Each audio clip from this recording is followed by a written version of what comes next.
Là, le livre, il est intact et quand je commence à travailler, je corne toutes les pages. Donc c'est absurde parce que en fait, je me retrouve pas du tout facilement parce qu'une page sur deux est cornée en général. Et j'ai vraiment des livres qui doublent de volume.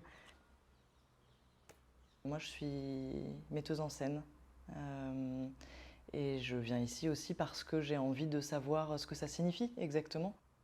Il y a pas mal d'artistes qui viennent ici pour s'immerger dans leur travail. Moi, j'ai l'impression d'essayer de m'en extraire pour prendre du recul et le regarder un peu d'une autre manière et vraiment questionner ma pratique.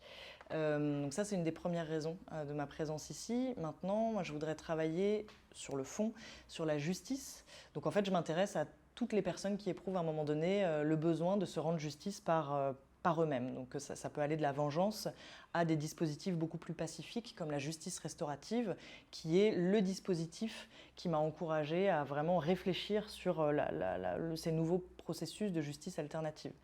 L'Italie, c'est vraiment l'épicentre de l'émergence de la justice restaurative par rapport à la France. Peut-être en deux mots, la justice restaurative, qu'est-ce que c'est?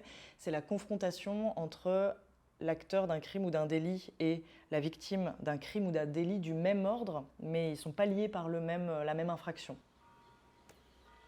Dans la forme, maintenant, de mon travail, je voudrais essayer de me poser la question de tout simplement est-ce que l'art peut rendre justice et est-ce qu'il est possible de créer des dispositifs artistiques au travers desquels on pourrait rendre justice. Donc moi, à chaque fois que je vais essayer de créer une œuvre, je vais me poser la question de est-ce que cette œuvre peut rendre justice.